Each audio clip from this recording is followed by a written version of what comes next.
Pronto, gravando. Então, a gente recebeu uma indicação do Hugo, fui falar com ele, ele foi super aberto já de primeira.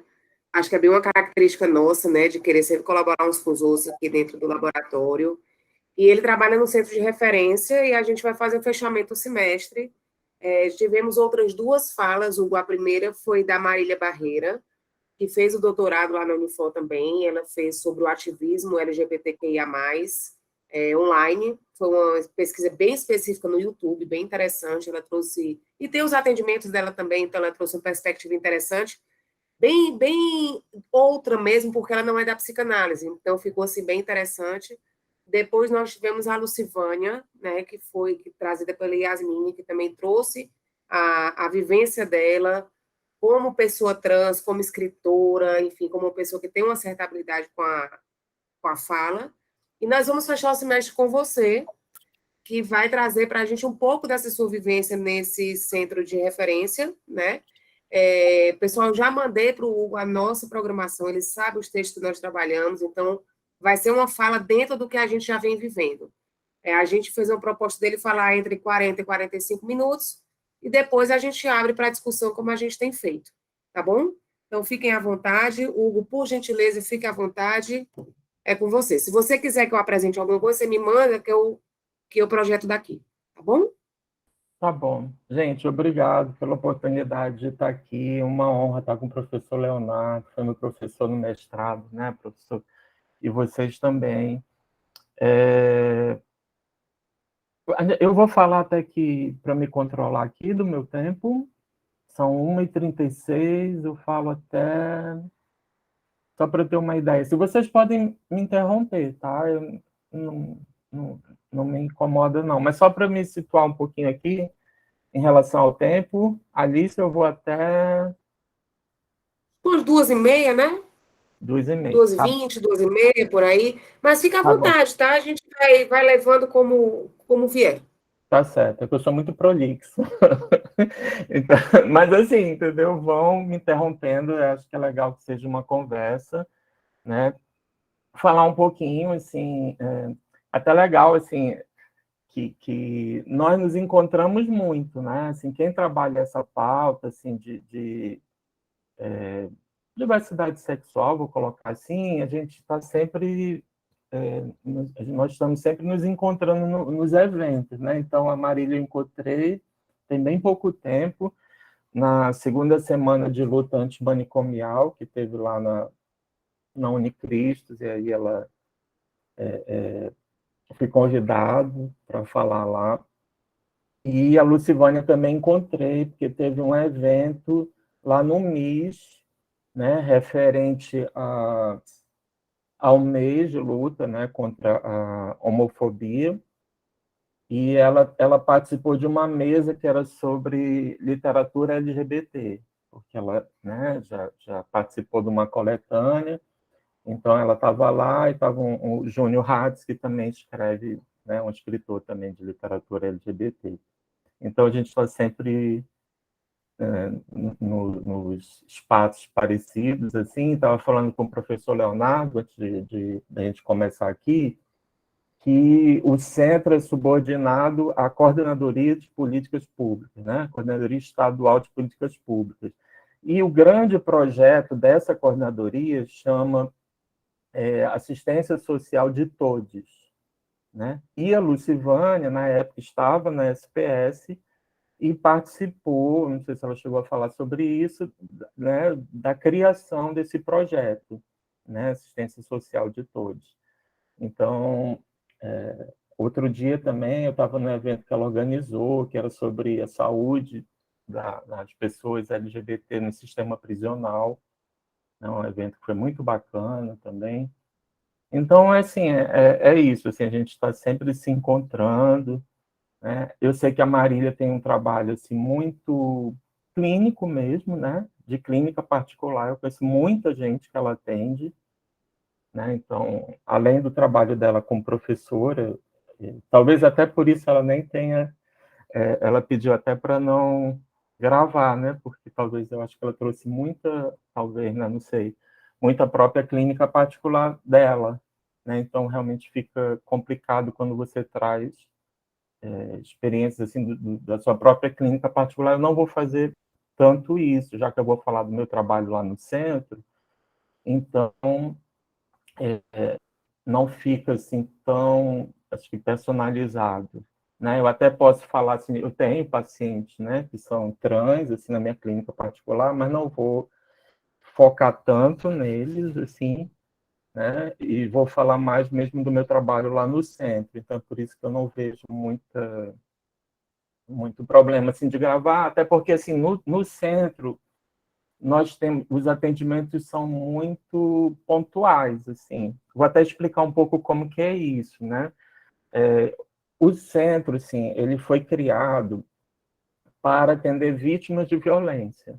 Essa é a justificativa da criação do centro.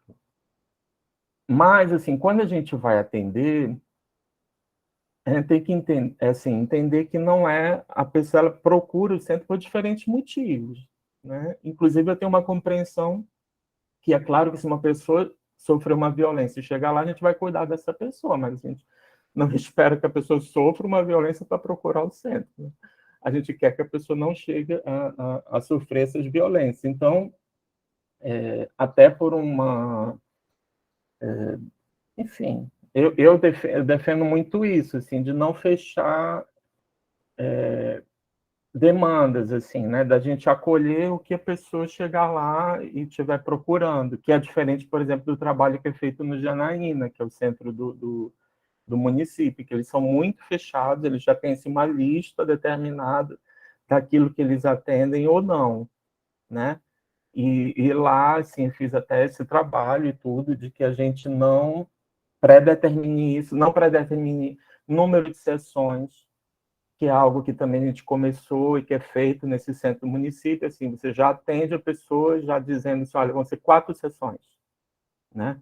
E aí eu também, isso é algo que eu trabalhei lá dentro do centro para que a gente já não trabalhe dessa forma, né? Não tenha essa perspectiva de que a pessoa vai chegar e você já dizer para ela que ela só vai ter, no máximo, 4 sessões, né? Mas isso é algo também que a gente foi amadurecendo.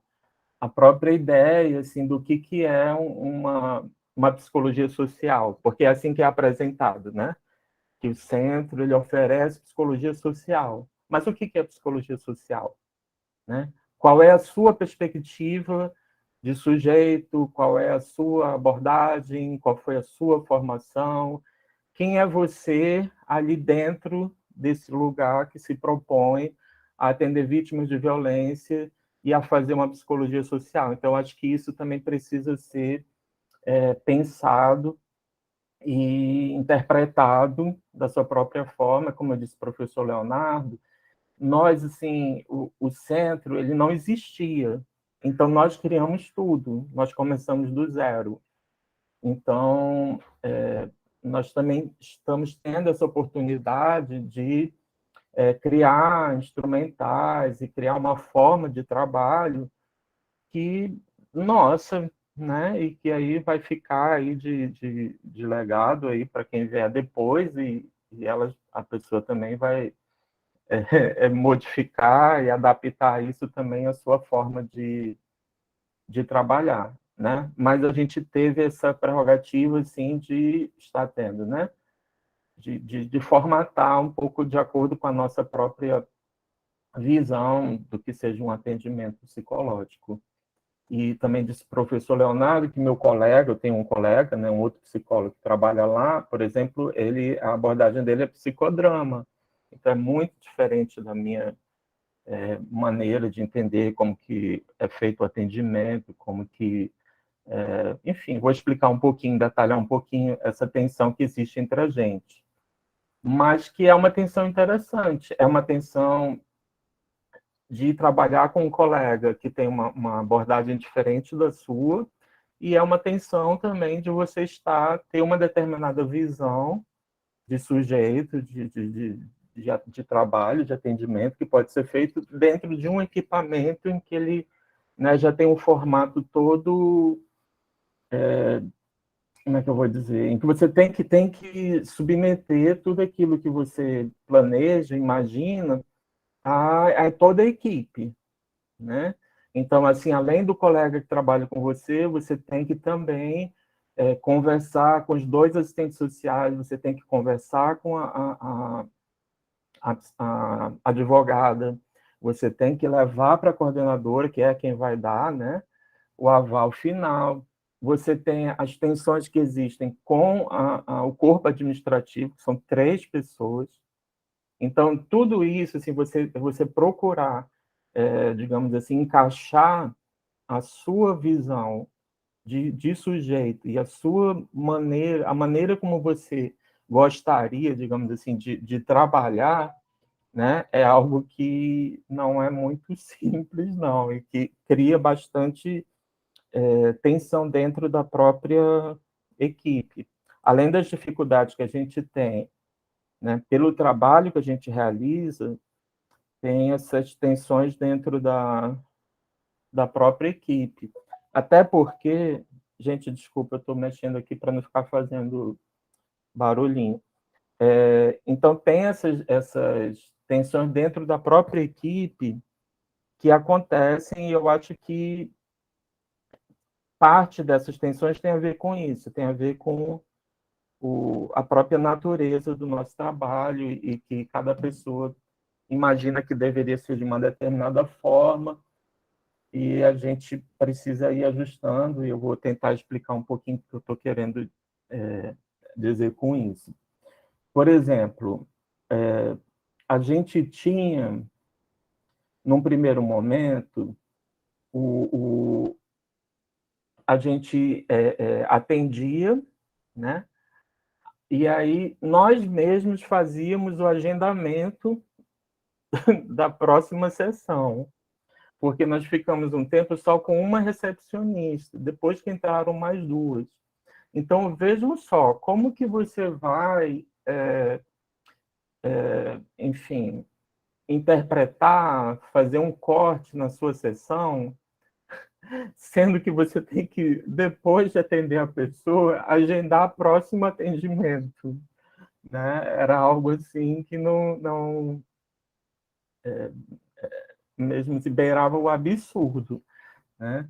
Mas, felizmente, assim, entraram novas recepcionistas e aí agora tem essa possibilidade, né? Pelo menos no meu caso, de atender e cortar no momento em que eu acho que eu devo cortar ali aquele atendimento, né? A gente combinou também que o atendimento, a gente tem 1 hora, e aí também tem uma razão para que esse tempo seja reservado mesmo de 1 hora, mas eu tenho liberdade de interromper, né, de cortar a sessão, o atendimento, com 10 minutos, 20, enfim, ficar 1 hora, né?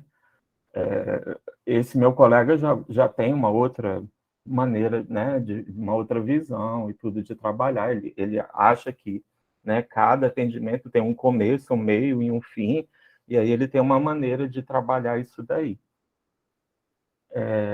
Outra coisa também que acontecia é que eu vejo muito cada atendimento que eu faço como um atendimento que não necessariamente vai ter uma continuidade, né?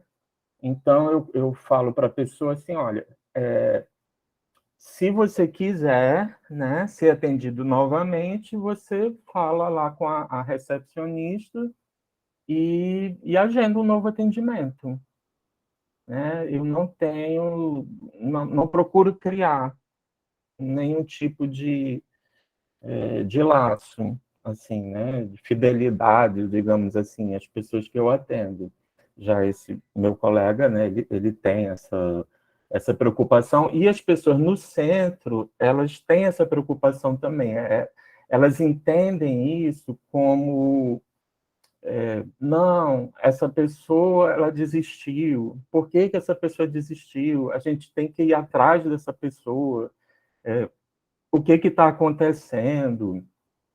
Você tem que ir atrás dessa pessoa. Enfim, existe essa compreensão, né, de que a pessoa ela é como se ela tivesse quase que a obrigação de continuar sendo atendida. E eu não, né, não trabalho assim, não penso dessa forma. Então, atendo a pessoa e deixo que a pessoa decida se ela quer ser atendida novamente ou não, né? Ela que agende lá o próximo atendimento ou não a gente. Então, até por isso que eu não vejo muito essa necessidade de estipular quantas sessões aquela pessoa vai ter, né? Porque cada pessoa vai trazer, enfim, vai decidir para si o que é melhor para si mesmo, né? Se é um atendimento, são 2, são 3, sei lá quantos. E realmente isso está acontecendo. Era algo que não acontecia, mas agora está acontecendo mais, assim, de essa liberdade. As pessoas se sentem mais livres, assim, ou de dar prosseguimento, de encerrar. Pelo menos assim comigo é assim que está acontecendo. Uma outra coisa assim que eu posso falar para vocês é que eu li só o texto da Pochá que estava no programa para hoje, tá? Assim, os outros eu não procurei não. Mas assim, eu vou do que eu me lembrar, eu vou tentar fazer alguma ponte, vocês também vão fazendo perguntas e vão trazendo, certo? Do que vocês já viram, desse próprio texto que estava, né, programado. Porque, inclusive, a Pochá, ela é muito legal, né? Ela tem um amigo do assistente social, lá do centro, e o centro também tem uma característica interessante, assim, porque no momento em que a equipe foi montada, se procurou assim, pessoas que representassem as letras, né? Do LGBT+, né? Então, por exemplo, a nossa coordenadora é travesti, que é a Silvinha Cavalieri. Aí nós temos uma assistente administrativa que também ela é uma travesti, que é a Neto, que é negra também. Nós temos o Vicente, né, que é assistente social, é um homem trans que está fazendo o doutorado dele na sociologia, com Christian Saraiva Paiva, eu acho que vocês devem conhecer. Ele também fez o mestrado, né? O Christian foi da minha banca de mestrado aí na Unifor, e que também tem, né? Também é psicanalista. E temos a outra assistente social, que é a Adriele. A Adriele, ela é do laboratório no Afro, lá da UF, né? Que é bem bacana, assim, então ela trabalha bastante essas questões raciais, assim, e ela é o B, é um dos Bs lá lá do centro. Aí nós temos a Fernanda, que é advogada, que é lésbica, e também é de um grupo que chama Mães da Resistência, não sei se vocês conhecem, mas é um grupo de mães, pais, né? Principalmente mães, assim, que têm filhos LGBT+, e fazem todo um ativismo, é bem interessante. E temos a Mara, também na ciência administrativa, que também está aí dentro do B, aí, do bissexual. E a Mara, ela tem uma filha trans, que também é interessante, porque isso aparece no texto da Pochá, né? E provavelmente vocês vão ter questões sobre isso, e eu também não vou saber responder. Mas a gente pode conversar, né, sobre como é esse atendimento a crianças, adolescentes. Então, a Mara, ela tem uma filha que com 12 anos ela assumiu, né, disse para a mãe que ela era trans. Inclusive, tem um documentário que chama Transversais. Eu não sei se vocês assistiram, mas está no Netflix. Então, eu recomendo muito, porque é um documentário que foi feito aqui no Ceará. Foi o produtor é cearense, o diretor ele é alagoano, mas ele é radicado aqui em Fortaleza, e todas as pessoas que são, né, retratadas assim nesse documentário são daqui. Então você tem a Mara, né, que conta essa história dela como mãe, tem a Samila, que é uma travesti que trabalha nessa coordenadoria que eu mencionei, né, estadual de políticas públicas LGBT.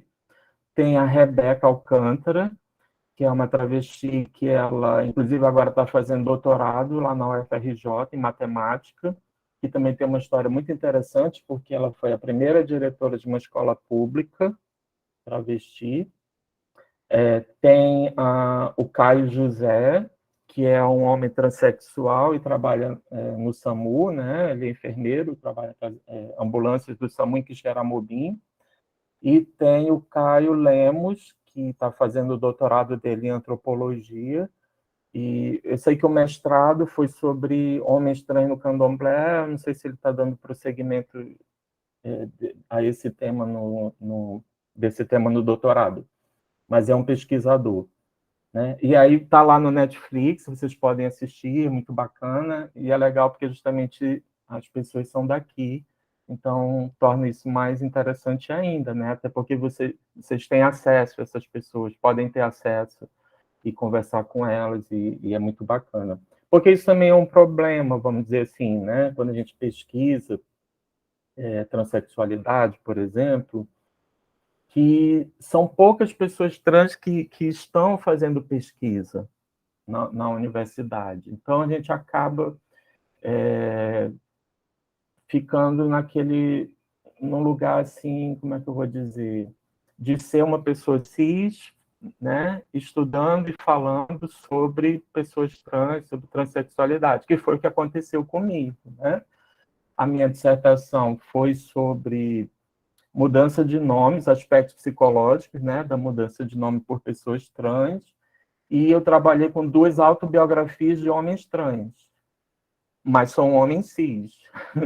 Então, a gente precisa, é um cuidado que a gente precisa ter, e, ao mesmo tempo, levanta muitas questões, assim, das próprias pessoas trans. Não sei se a Lucivânia falou alguma coisa sobre isso, mas é algo que a gente precisa pensar e manter um diálogo muito cuidadoso e buscar mesmo, né? Buscar dar espaço para que as pessoas falem e procurar incluí-las o máximo possível nas pesquisas que a gente faz, para que não fique essa relação assim, né? Você, eles, né? Uma coisa assim, num lugar assim de exótico, que é bem complicado. E, inclusive, né, para quem é psicanalista, isso deve ter aparecido nos textos, assim, isso não, mas você lendo, você já entende o porquê, né? Existe uma desconfiança muito grande, né? Mais do que desconfiança, uma rejeição mesmo das pessoas trans a própria psicologia e mais ainda a psicanálise, principalmente a psicanálise. E tem a ver com o corpo, justamente, que é o texto da Porchat, que é o texto que foi proposto para a gente conversar aqui hoje, né? Que a psicanálise realmente ela é vista como ela não é como se não, enfim, vou dizer de uma forma assim bem rasa, mas é que vê, por exemplo, uma mastectomia como uma mutilação. A gente pode pensar a partir, né, tomar isso como um lugar assim de discussão, né? Ou a própria uso da testosterona, enfim, essas modificações no corpo, a compreensão que se tem, ou pelo menos que algumas pessoas trans têm, e é uma compreensão de pessoas assim esclarecidas, não é por ingenuidade, que a psicanálise tem uma visão, uma dificuldade de lidar com modificações corporais. Então, isso acaba afastando muitas pessoas de procurar a psicanálise, né? Essa escuta psicanalítica. E então, eu estou falando de uma forma muito livre, viu, gente?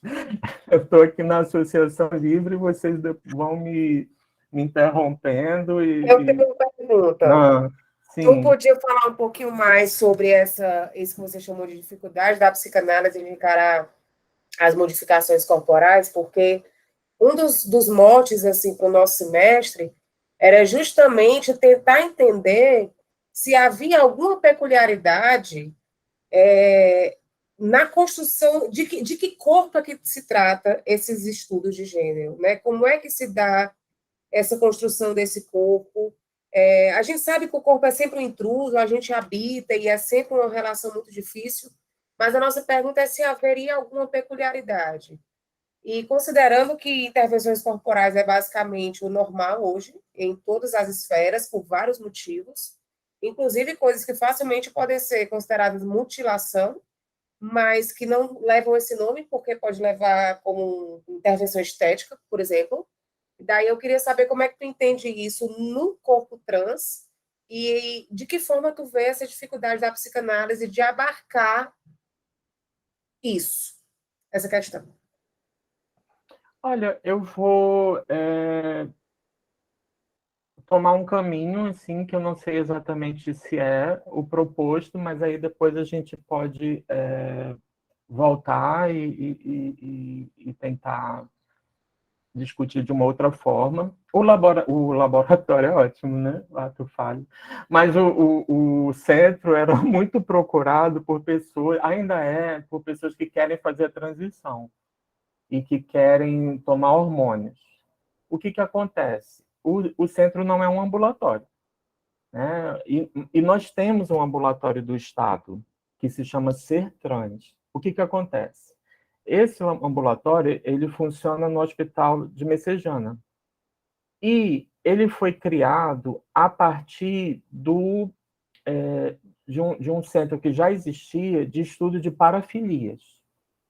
E aí, que ainda existe e que as mesmas pessoas que trabalham nesse centro de estudos de parafilia são as pessoas que trabalham nesse ser trans e ocupam o mesmo espaço, né? Então, assim, mas o que foi observado, enfim, é que muitas pessoas que procuravam esse centro, na verdade, muitas pessoas trans começaram a procurar o centro porque queriam fazer hormonioterapia e encontraram ali. Foi o lugar que elas encontraram um espaço, né, para que elas pudessem fazer essa hormonioterapia, foi nesse centro de estudos de parafilias, chama TASH. E aí, só que isso gera uma reivindicações e uma luta muito grande por parte dos ativistas, né? Ativistas que eu estou falando aqui, homens trans, assim, para ser mais específico, que recusam que esse ambulatório, né, fique dentro de um hospital de saúde mental, e ainda mais, né, e sendo mais específico ainda, dentro de um centro que estuda parafilias. Então, tem essa grande reivindicação, né, em relação a tirar esse ambulatório de lá e colocar em policlínicas, né? Isso foi algo que foi, parece que prometido, aventado, mas acabou não acontecendo. Eu conheço o atual coordenador desse centro, inclusive uma pessoa que ele é muito engajado na luta antimanicomial, então por ele nem existiria o próprio Hospital de Messejana, mas assim por questões assim de gestão, né? Pelo menos foi o que ele me colocou. É interessante que o ambulatório esteja lá, porque é mais fácil de conseguir os hormônios. As pessoas que precisam fazer exames assim de sangue e outros exames, elas podem fazer lá dentro do próprio hospital. Ele tem uma liberdade maior na hora de selecionar a equipe que trabalha lá nesse ambulatório. Então, assim, ele me trouxe questões assim de gestão. Ele não fez essa associação, ou ele não faz essa associação entre transexualidade e doença mental. Porque talvez assim o que a gente pode pensar nessa sua pergunta, e que me fez pensar nisso, a transexualidade, ela é uma doença mental? Talvez um pouco a pergunta seja um pouco essa, sabe? Porque se a gente não considera que seja uma doença mental, ou se a gente considera que hoje em dia a gente já tem um discurso, vamos dizer assim, que nos permite entender que a transexualidade ou que essas intervenções corporais não são surtos psicóticos ou algo assim, a gente entende que a pessoa pode sim fazer intervenções no seu próprio corpo, né?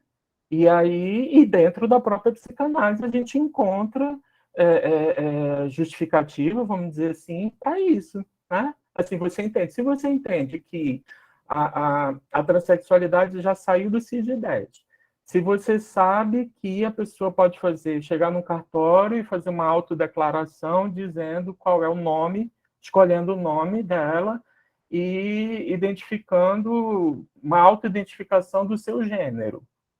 Se você sabe que, enfim, que homofobia, transfobia hoje em dia é crime. Enfim, se há algo que já está presente no discurso, né, da sociedade, então a gente não tem mais assim como argumentar, ou talvez até tenha, mas enfim fica mais difícil argumentar que aquilo ali, né, que uma pessoa que busca, né, essas intervenções, ela está dentro do um espectro, sei lá como chamar, da psicose, né?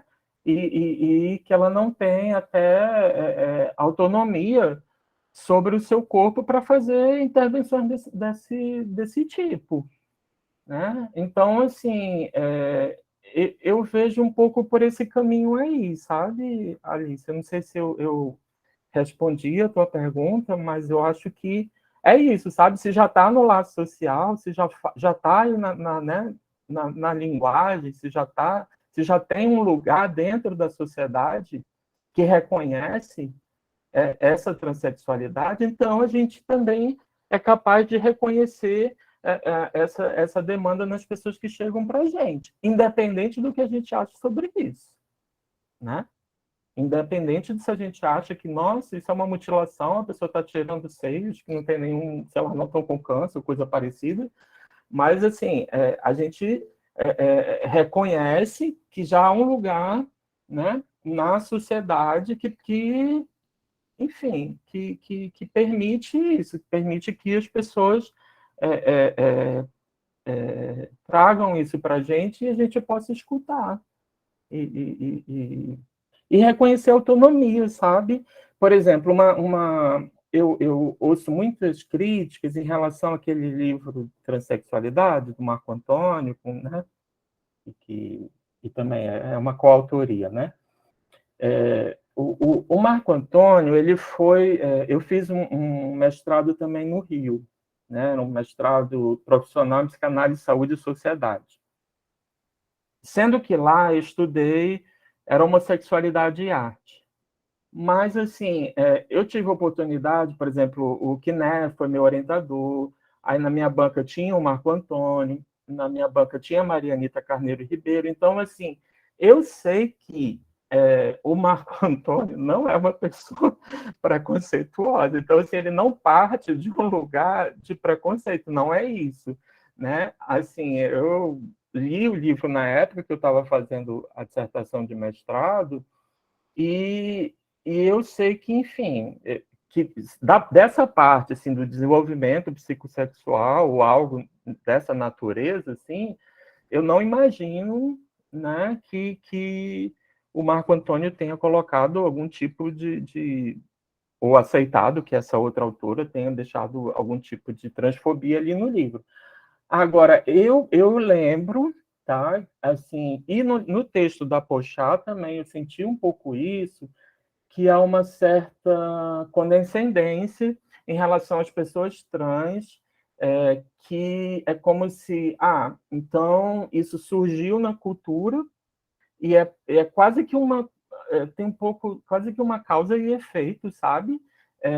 De algo assim, isso surgiu na cultura. O João Nery lançou um livro, que é uma das autobiografias que eu trabalho, E aí ele lançou esse livro, e aí você tem isso na internet, e aí, sei lá, isso aparece em filmes, e aí a pessoa começa a se auto-identificar dessa forma, e aí eu acho que isso, você precisa ter um pouco de cuidado com isso, sabe? Eu entendo, né? Mas eu penso que é um argumento que, enfim, é bem problemático. Eu acho que esse é um ponto bem problemático, assim. Inclusive, as coisas mudam de uma forma muito rápida, né? Você vê, por exemplo, o texto da Pochá de 2014. Eu defendi a minha dissertação em 2018. Quando eu defendi a minha dissertação, não existia essa possibilidade de você chegar num cartório, se autodeclarar e mudar o seu nome e o seu gênero. Não existia isso, né? O CID-11 ainda não estava né, sendo utilizado, e ainda está muito recente, né, essa utilização. Então, as coisas vão mudando, e isso é algo que, se a gente vê no próprio Lacan, né, é interessante porque se o Lacan, num determinado momento, ele chegou a dizer para uma mulher trans, né, que ela nunca seria uma mulher, porque ela nunca teria um útero, então uma operação seria uma mutilação, e aí a referência está lá na minha dissertação. Mas ele, ao mesmo tempo, né, é algo que eu não sou lacaniano, mas é algo que eu admiro muito, assim, no Lacan, é que ele situa muitas coisas no tempo, não é? E ele também abre a possibilidade, eu sei que o professor Leonardo também explora isso de uma forma muito legal, de que o tempo vai passando, a história vai mudando, os contextos vão mudando, e aí também a nossa maneira de pensar, ela também precisa acompanhar isso. E eu acredito que o Lacan abre essa possibilidade. Eu acredito que a psicanálise lacaniana, ela é muito... ela tem essa abertura, que você não encontra em outras vertentes, digamos assim, né? Da psicanálise.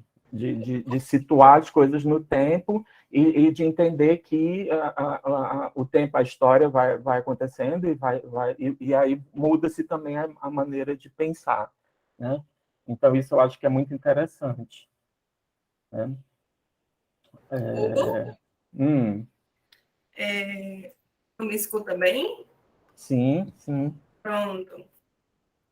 Só para retomar um pouquinho a pergunta da Alice, né? Eu não sei se ela chegou a te passar a nossa programação, mas já tem um tempinho, acho que 1 ano e meio, que a gente vem fazendo uma pequena conversação, uma associação, digamos assim, uma pequena não, associações possíveis, né? Entre as discussões de gênero, sexuação, psicanálise, e claro, né, a partir de alguns posicionamentos do Lacan, mais especificamente, porque é de onde a gente aprende a falar com o professor Danziato e de uma forma muito subjetiva, isso nos atravessa. Mas a gente tem situado, né, esse corpo, a partir dos referenciais que você já citou anteriormente, como um corpo da possibilidade, né? E a questão com relação ao sujeito trans não é em relação à sexualidade, né? Não é em relação a uma sigla, não é em relação a uma representação. É quem ocupa esse corpo, né? A gente fala de um corpo possível no sentido de quem materializa e quem presentifica esse corpo, né? Então, a gente procura um pouco distanciar dessa perspectiva, acho que até hospitalocêntrica, não sei se seria né, verborragia falar dessa forma, mas diagnóstica mesmo, né? E aí eu lembro de um texto, de uma conversação da Porchat com a própria Butler a respeito de quem ocupa esse corpo.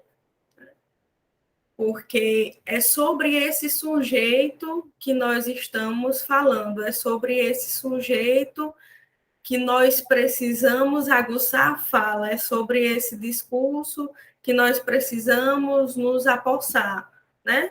Senão vira mais um discurso comercializável, né? Senão vira mais um mecanismo de apagamento, digamos assim, né?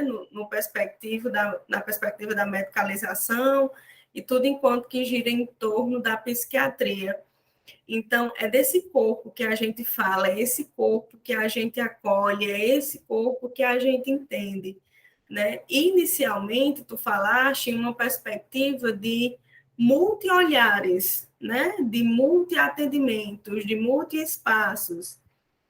E, sinceramente, sabe, Hugo, isso é uma coisa que a gente também tem conversado muito, porque não importa muito de onde tu falas, né? Acaba que quando a gente olha para esse outro, a gente precisa saber que existe um percurso, né? Então, se eu falo se eu falo da social, se eu falo da ambiental, se eu falo da comunitária, se eu falo da psicanálise, antes de tudo isso, existe a concretude de um sujeito, né? Um sujeito que tem vida, um sujeito que materializa, um sujeito que tem as suas questões. Então, é diante disso que eu falo agora, diante dessa psicanálise possível, né? Diante dessa psicanálise que olha para esse sujeito, diante dessa psicanálise que olha para esse corpo, diante dessa psicanálise que anteriormente Lacan colocou, né? Como essa coisa do útero, né? Mas aí só ele poderia falar para a gente o que ele queria nos transmitir, talvez ele nem queria ser compreendido, né? Mas é sobre essa transexualidade, é sobre esse sujeito que a gente precisa falar e olhar, né? Não sei se eu me fiz ser compreendida, mas eu acho que é desse corpo que a Alice está querendo falar, de quem habita quem.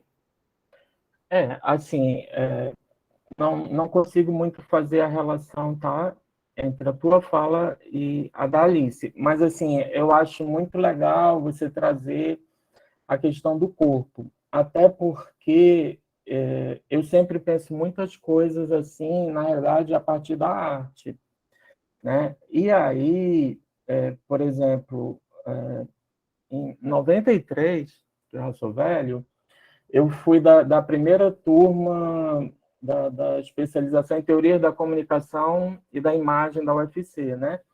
E eu lembro que, nessa especialização, eu estudei o Ron Atkins, que, muito tempo depois, né, quando eu li o livro do Preciado, né, o Manifesto Contrasexual, ele usa justamente o Ron Atkins para falar sobre corpo, né? E tive depois a oportunidade de entrevistar o Ron Matter, de, enfim, assistir, né, a uma performance e tudo. Então, tem algo assim que realmente que é da materialidade do corpo, eu não sei se é a melhor palavra, né? Eu achei até legal que nesse livro, nesse texto da Porchat, né, que eu li para hoje, ela fala do Eu Pele, que eu adoro esse livro. Eu adoro o Anzier, é um livro que eu usei para falar sobre a pandemia, sobre a dificuldade que era você ficar sem o toque, né? Como que o toque nos constitui. Antes da gente pensar, vamos dizer assim, né? Eu sei que não é uma perspectiva muito lacaniana, pelo contrário, né? O Anzier tinha lá tem uma história bem complicada com Lacan, mas assim, como pensar a partir da pele, sabe? Do próprio corpo, disso que é comunicado através do próprio tato, né? Então, tem algo ali que o Ron Matter usa e que no caso, né, desse meu trabalho lá em 93 era sobre AIDS, né, e o impacto da AIDS na arte, né, porque ele é HIV há muito tempo. E então, assim, tem algo que essa performance que eu assisti chama São Sebastião. Então ele é atravessado por flechas assim e começa a sangrar no palco. É algo que tem assim sangue, sabe? Tem corpo. Quando você entra, ele está assim com o saco escrotal assim gigantesco que eu acho que inserem um soro, algo assim, né? E inclusive eu coloquei para ele essa questão assim como que é como se fosse uma espécie assim de sei lá, sexualidade perversa polimorfa, algo assim que está espalhado assim por todo o corpo, por toda a substância mesmo, né? Do corporal. Então, assim, essa questão eu acho muito interessante, sabe? Como que a gente pode pensar a própria como seria, como é que a gente faz para pensar a partir dessa própria materialidade do corpo mesmo? Eu sei que é difícil, assim, você é utópico, sei lá o quê, você querer separar corpo de linguagem, e aí o próprio Freud nos dá muito substrato para entender que não dá para fazer isso. Mas, ao mesmo tempo, eu acredito que, por exemplo, Preciado, né, e outros autores assim queer, eles nos fazem, nos provocam, sabe, a pensar nisso, né? A pensar que, por exemplo, por que a gente entende uma vagina, um pênis como um órgão reprodutor ou que deve ser utilizado para fazer sexo, né? Então, assim, essa maneira como a gente lê o corpo, a maneira como a gente entende o corpo, como é pensar a partir do corpo, né? Existem outras formas de pensar a partir do corpo. Eu acho que isso nos provoca muito, sabe? E é bem interessante assim de trazer isso para a discussão, porque eu sou bem honesto com vocês. Eu estou ali todo dia ouvindo as pessoas, né, que me trazem isso e acompanho, né, pacientes, inclusive amigos, né, passando por processos assim, né, de mastectomia, de tomar testosterona e tudo. E para mim é um desafio, sabe?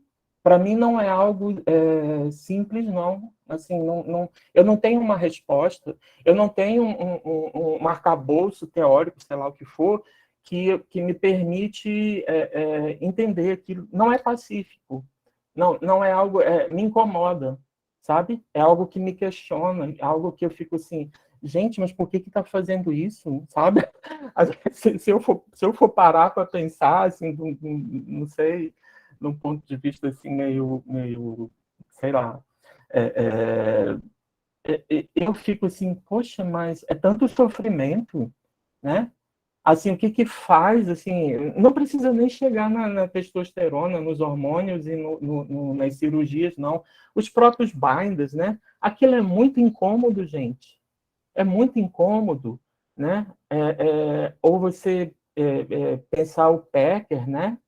E que eu aprendo, tá? Todo dia lá eu estou aprendendo, né? Assim, aprendo com meus pacientes também, né? Entender que o Packer, ele é usado, por exemplo, para urinar em pé, né? Ou para fazer volume, quer dizer, é uma compreensão diferente da que a gente tem do que seria, sei lá, você bem chulo, um pau de plástico, né? Assim, não é isso. E Preciado também fala, né, sobre isso, mas assim, no momento em que você está ouvindo ali uma pessoa que está trazendo aquilo para você, que é seu paciente, que é uma pessoa ali que você está atendendo, você escuta isso de uma outra forma do que se você estivesse lendo ou estudando aquilo dali, né? Aquilo te afeta de uma outra forma, se é teu amigo, se é teu namorado, sei lá o quê. Né? Então, assim, assim, quem dera eu tivesse, assim, respostas, né, assim, para questões, assim, tão complexas, sabe? Mas eu acho muito legal, assim, que vocês estejam trazendo essas provocações e que vocês estejam estudando, e eu sinto que vocês têm essa inquietação, né? E isso é muito legal. Eu sinto que vocês trazem, né, um lugar de não conformidade, né? De questionamento, de inquietação, né? Vocês não estão me trazendo, digamos assim, respostas prontas. Vocês estão me colocando contra a parede. Então, eu acho que é legal, assim, sabe? Ser colocado contra a parede, porque realmente eu fico, né? Assim, outro dia, gente, eu fui falar para alunos de medicina, né? Lá na Unifor, foi aí na Unifor, né? Alunos de medicina do primeiro período. Aí, assim, de cara, uma menina veio me perguntar sobre bloqueio de hormônios, sabe? De como é trabalhar com crianças transplanticidas. A pessoa parece que ela escolheu assim, a coisa mais difícil de pensar para me colocar, né? Que é algo que a Pochá coloca nesse texto. É muito difícil, gente, a gente pensar em questões assim, né? Mas o que eu posso dizer para vocês é isso, assim, que o trabalho lá no centro é muito estimulante, porque o tempo todo, né, você está aprendendo, né? Eu sei que a gente aprende na clínica também, mas lá você aprende numa velocidade, assim, que é alucinante, sabe? E que você procura acompanhar e às vezes você não erra, né? Entre aspas, muito feio ali com aquela pessoa e você se dá conta depois daquilo na sua supervisão, na sua análise, né? Mas ao mesmo tempo é um lugar de muito aprendizado. Por exemplo, né, a minha dissertação, e eu acho que eu vou até encerrar a minha fala, abro para as perguntas e tudo, ela chamava assim, o traço duradouro do que foi escrito, que é uma frase do Freud que está no bloco mágico, né? E aí, o que acontece? Quando eu comecei a trabalhar lá no centro, eu comecei a ouvir as pessoas chamarem de nome morto. Aí, quer dizer, elas chamam de nome morto o nome de batismo, né? Assim, e para mim é estranho isso, pensar em nome morto. Imagina, se foi para o inconsciente, né? Não tem morto aí nessa história, né? Mas aí, ao mesmo tempo, né? Eu ouço assim a pessoa que no momento em que ela recebe a certidão, né? De batismo, de nascimento, batismo é porque eu sou católico. Enfim, a certidão de nascimento com um novo nome, né, ela considera aquilo um nascimento, né? Ela começa a comemorar aquilo dali como, não, eu estou nascendo agora. A gente comemorou lá outro dia 1 ano lá desse, né? E do assistente social, justamente porque elas consideram como um novo nascimento, né? A partir do momento que recebe essa nova certidão de nascimento com o nome que elas escolheram.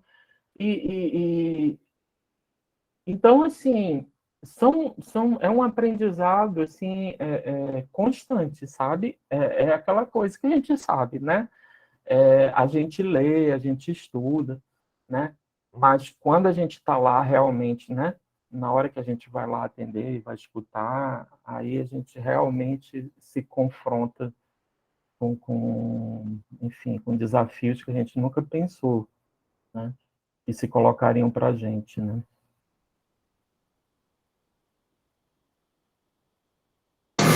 E aí, pessoal, alguma pergunta? O Hugo trouxe alguns pontos bem pragmáticos, né, da vivência dele. Discutir um pouco alguns aspectos dos textos que a gente trouxe. Vamos lá, deixa a gente ouvir vocês um pouquinho. Eu teria algumas questões, mas eu queria esperar primeiro ver se alguém tem alguma outra questão para o Hugo. Se não tiver, eu faço as minhas. A Rocha, Danziado. Então tá.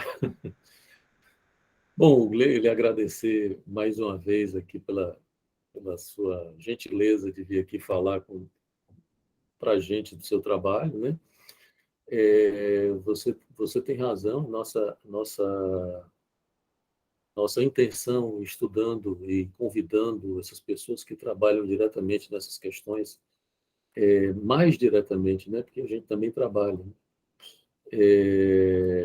É exatamente não ficar numa condição de pesquisador de fora, não é? Quer dizer, apesar de que isso é a minha primeira questão, né? Quer dizer, isso para mim também, tal como você, para mim também não é uma coisa tranquila, né?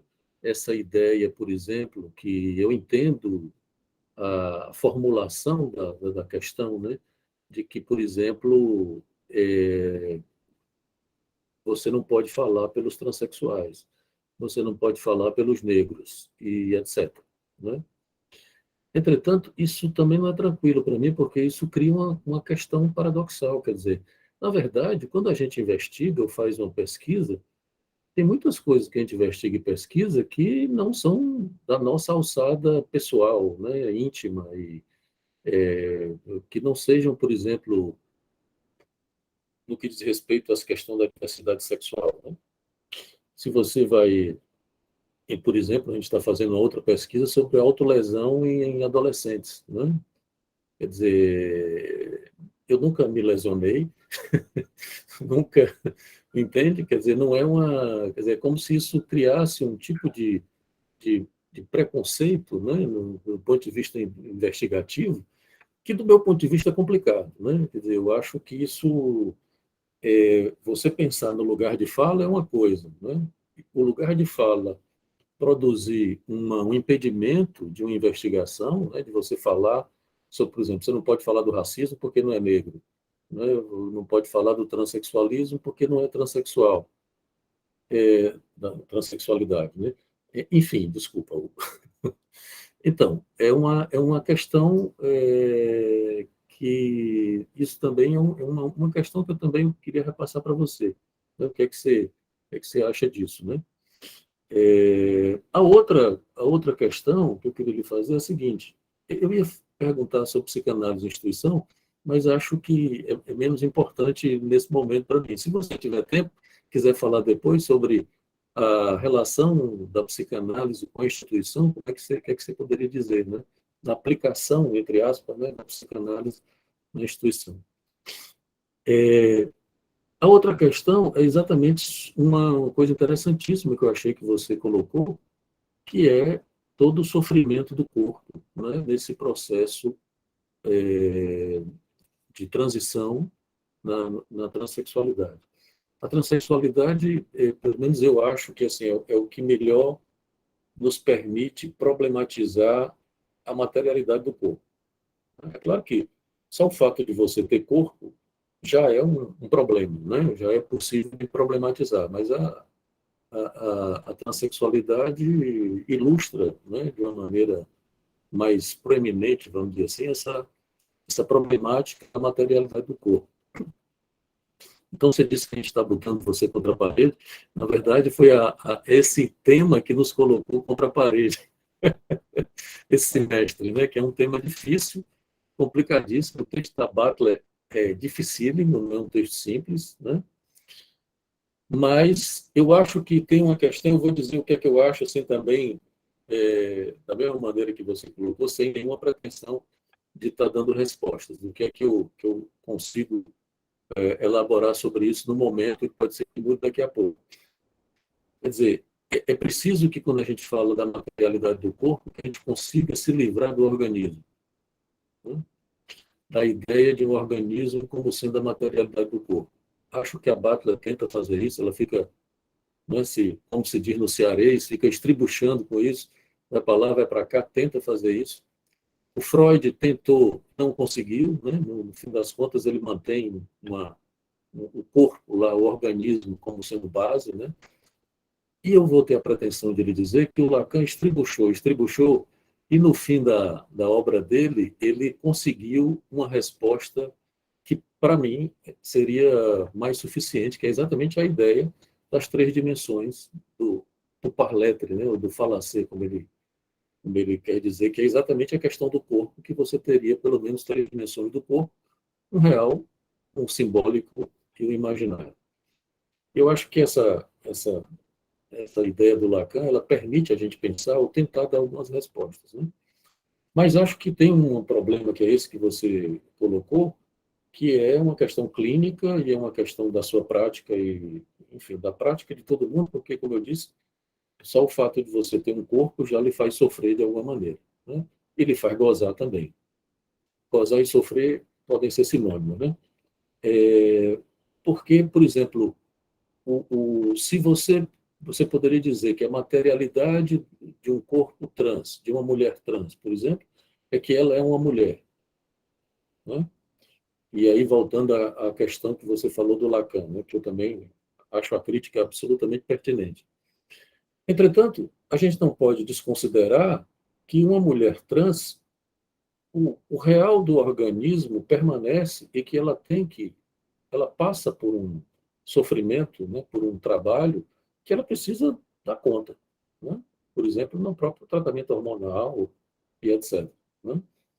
Quer dizer, isso não se pode deixar de considerar, por exemplo, num atendimento de uma mulher trans, por exemplo, que eu acho que é isso que você colocou da sua maneira. É lógico, confirmando que ela é uma mulher, mas é uma mulher trans. Isso implica que tem exatamente esse trabalho com essa alteração do organismo, que não é qualquer coisa, não é. Como também a mesma coisa serve para o nome. Eu nunca tinha ouvido falar isso, achei interessantíssimo, né, de que o nome que foi trocado é um nome morto, né? E acho que essa questão que você lançou é muito importante, porque, quer dizer, para a psicanálise, não morre, né? Você pode trocar o nome, mas o outro está lá e fica ali retornando de alguma maneira, né? Mas, enfim, eu acho que esse é um problema assim, dos mais importantes nessas questões que a gente vem estudando sobre a materialidade do corpo, e que implica, inclusive, a clínica e a prática, né? E, enfim, deixo essas questões aí para você comentar, dizer alguma coisa sobre. Gente, encarar o professor Leonardo não é mole, hein? Mas vamos lá.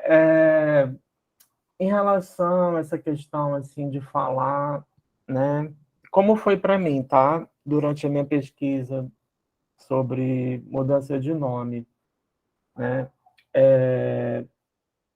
Eu até a Pochá, ela fala, por exemplo, do João Nery, do livro Viagem Solitária, e é muito interessante porque o João Nery, na realidade, não é o primeiro livro dele, né? Ele escreveu um livro chamado Erro de Pessoa, que saiu muito antes, né? Que é uma espécie assim de esboço ou de rascunho desse que veio a ser o Viagem Solitária, e eu acho isso muito interessante, assim, eu adoro a ideia de rascunho, né? E também teve uma coisa, assim, durante a minha orientação, que aconteceu assim que é o nosso inconsciente, né? Assim, essa é a característica do nosso trabalho, né? Que me veio a autobiografia do Herzer, que eu li quando eu era adolescente e num momento em que não se falava não existia essa ideia, ou pelo menos de homem trans, né? Eu não sei se vocês conhecem esse livro, talvez o professor Leonardo conhece, porque fez muito sucesso, chama Queda para o Alto, né? Foi publicado pela Voz, sei lá, está na 40ª, sei lá, 50ª edição, porque é um livro, é uma espécie assim de diário de Anne Frank, né? Que inclusive virou um filme que chama Vera, que é muito bonito, e a atriz, né, que é a Ana Beatriz Nogueira, ganhou, acho que o Urso de Prata em Berlim, uma coisa assim. Quer dizer, é realmente algo que um livro que causou, né? Eu acho que o Pós-Fácia do Suplicy, né? Enfim, né? Não é um livro qualquer. E eu me identifiquei muito com o Herzer, né? Com aquela história, fiquei muito emocionado. Ele passou a vida inteira no que era a FEBEM, né? E quando ele sai, ele se mata, com 18, 19 anos. E eu, assim, esqueci, né, assim, desse livro. E aí, durante a orientação, né, falando sobre o livro lá do Nery, aí eu falei assim, gente, tem o livro do Reza, né? Assim, inclusive depois que eu tive, ao longo da pesquisa, eu conversando com o Caio Lemos, né, que é um homem trans, que inclusive ele criou a Associação dos Homens Trans, né, um abrigo para homens trans, e ele nunca tinha ouvido falar do Reza.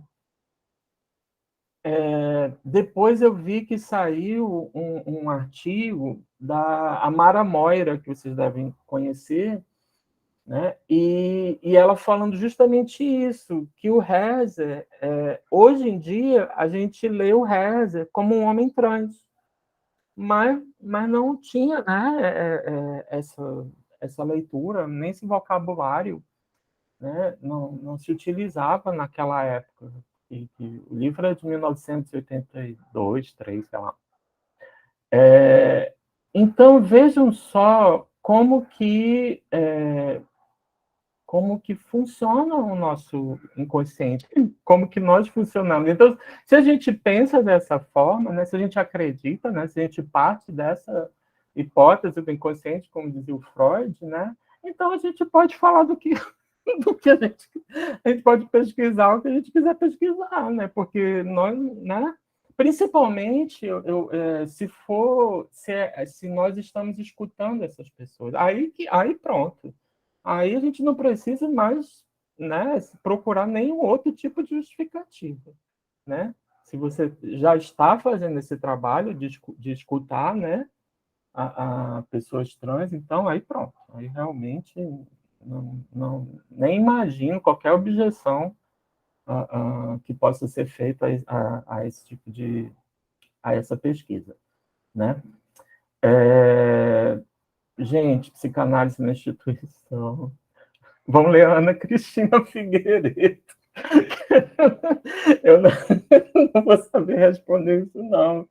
Eu faria uma deriva enorme para falar sobre instituição total, ia lá no Goffman, sei lá onde que eu ia atrás, no Foucault, para tentar responder um negócio desse, gente.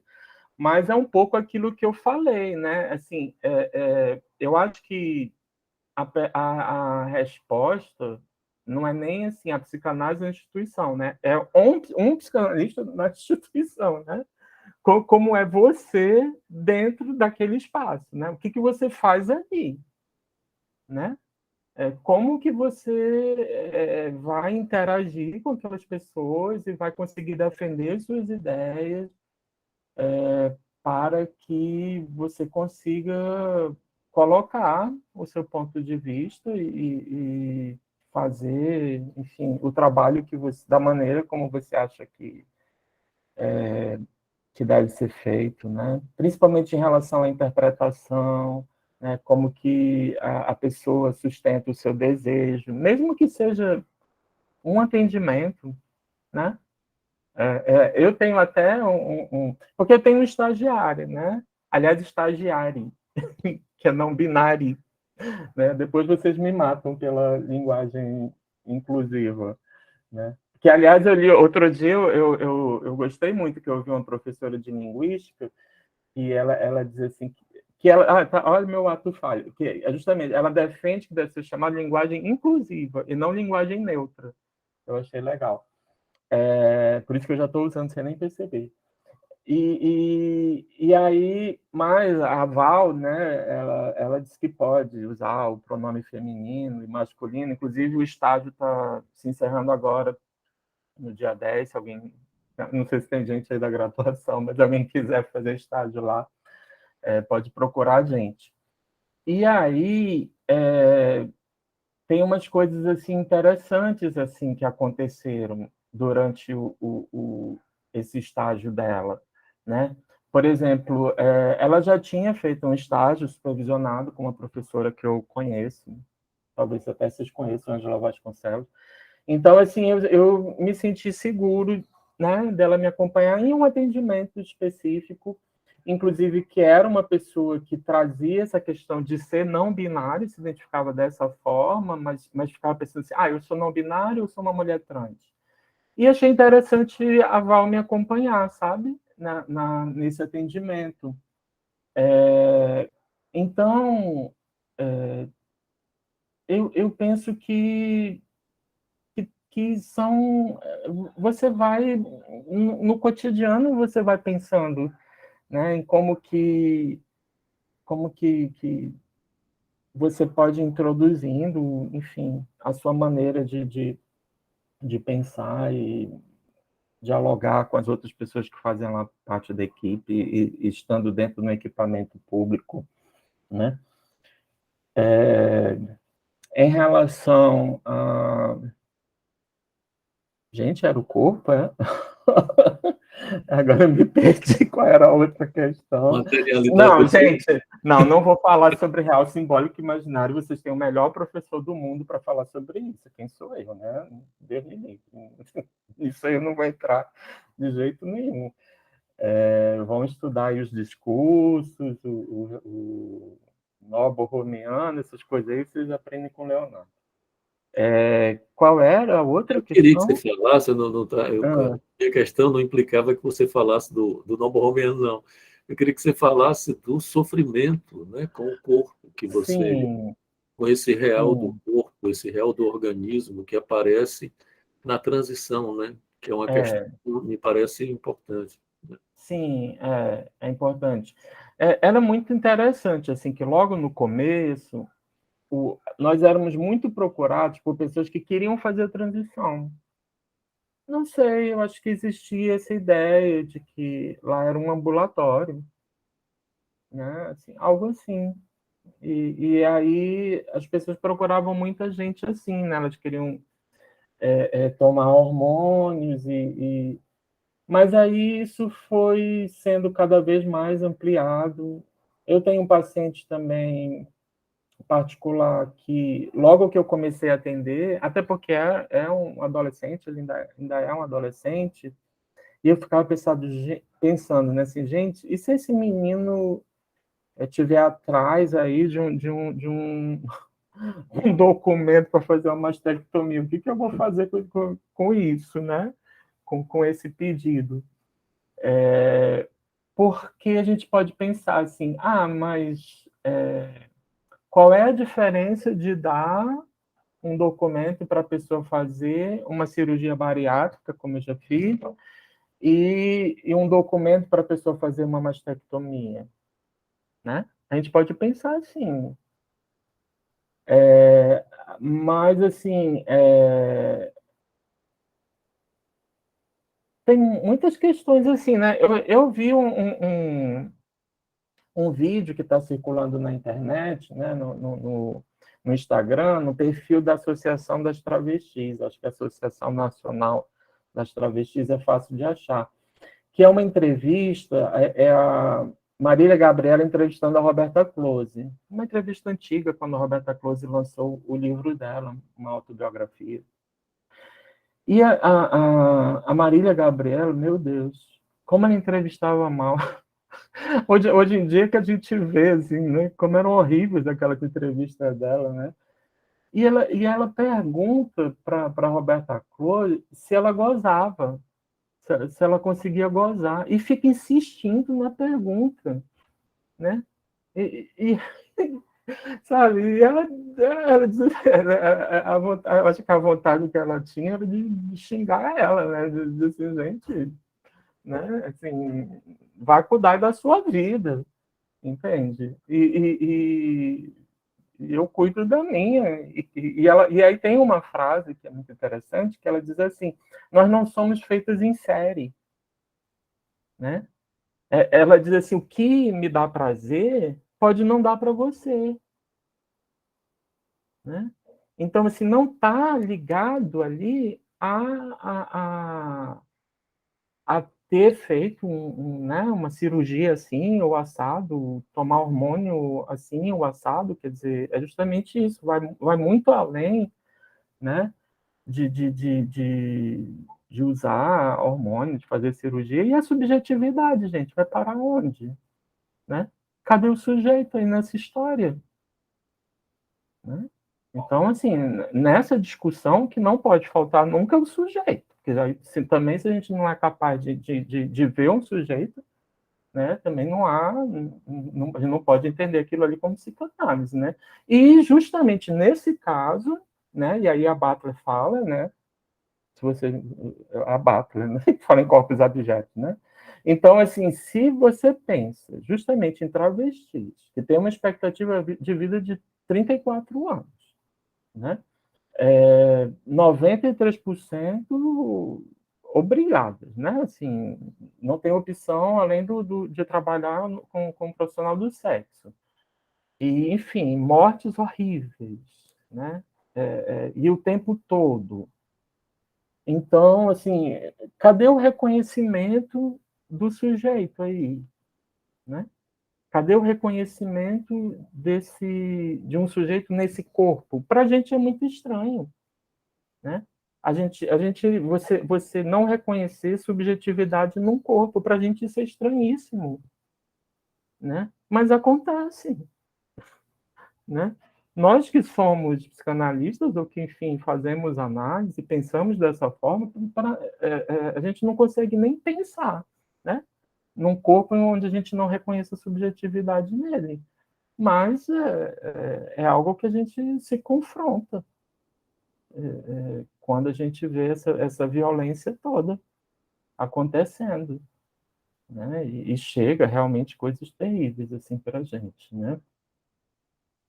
Então, assim, eu acho que é um pouco por aí. Ah, tem um rapaz também que me procurou outro dia, um homem trans, e que tem um pouco a ver com o texto da Pochá, que já foi atendido no Janaína, ele já tem 4 laudos de psiquiatras autorizando ele a fazer a mastectomia. Ele disse que já está indo para o 5º laudo, e aí ele me buscou para fazer um atendimento, e aí eu comecei a ouvi-lo e tal. E eu disse assim, você está querendo que eu te ouça, simplesmente para você ir somando, né? O que eu fizer o registro, para depois porque ele quer entrar na justiça contra a Apivida para poder fazer cirurgia pelo Apivida. Então, assim, você está querendo que eu seja incluído aí nessa série, para você juntar tudinho e levar para o Apivida e conseguir fazer a mastectomia, aí pronto, ele me procurou mais, né? Porque também aí a gente também precisa também onde que a gente está sendo colocado. Também não é assim, né? A pessoa também chega para a gente e aí a gente é o quê? É uma fábrica né? Não é assim também. Né? A gente precisa também saber onde que a gente se coloca diante daquilo que trazem para a gente ouvir. Então, nesse caso, aconteceu isso, e eu deixei muito claro para ele, né? Que eu não. Se ele estava ali simplesmente para que eu ouvisse e passasse um registro para ele, para que ele adicionasse aí nessa série aí de outros registros e conseguisse na justiça para ele fazer essa mastectomia, ele não ia ter muito sucesso, não, comigo. E tanto é que ele não procurou mais, né? Eu também não precisei dizer, né? Não vou fazer isso, né?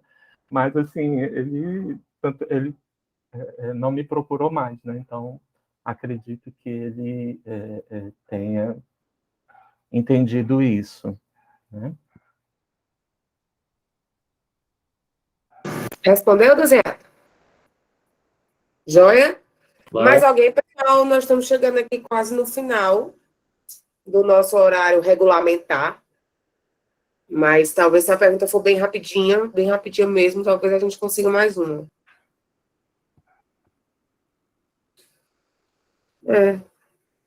Acho que contemplamos, né, professor? Já faça A Léa não está querendo falar, não? Parece que ela está mexendo na boca dela aí. Não, acho que não. Faz as honras, professor, do encerramento. Claro. Bom, Hugo, então, mais uma vez, lhe agradecer e parabenizar pelo trabalho. Né? Se você quiser aí ficar em contato com esses nossos estudos e pesquisas, se puder nos ajudar quando a gente lhe convocar, mais uma vez, né, a gente agradece. Né? Certamente nós vamos precisar de profissionais, pessoas que estejam trabalhando nessa área para a gente poder encaminhar as nossas discussões, atividades também. Então é isso, eu lhe agradecer mais uma vez e lhe parabenizar pelo trabalho, e também você tem aqui um espaço quando você quiser vir, tá? Nos convidar para ir aí, a gente vai também. Eu que agradeço, assim, é uma honra realmente, assim, estar aqui com o professor Leonardo, com vocês, né? É tão bom quando a gente faz um trabalho e a gente, né, colhe frutos desse trabalho, né? Exato. Assim, eu tenho muito orgulho, assim, da minha dissertação. Eu sempre quis fazer um trabalho que eu sentisse que fosse útil, fosse servir para alguma coisa, não ficasse lá escondido, perdido em algum lugar, né? E aí eu vejo isso, sabe? Eu vejo no meu trabalho o quanto que essa questão do respeito ao nome, do respeito ao artigo, do respeito enfim, a subjetividade, né, gente? Tem algo que a gente possa colar mais do que o nome, a própria subjetividade? Difícil, né? Então, assim, realmente eu fico muito, muito feliz, né, de estar aqui com vocês. Eu me coloco pessoalmente e coloco também o centro, né, à disposição de todo mundo, quem quiser ir lá conhecer, tá bom?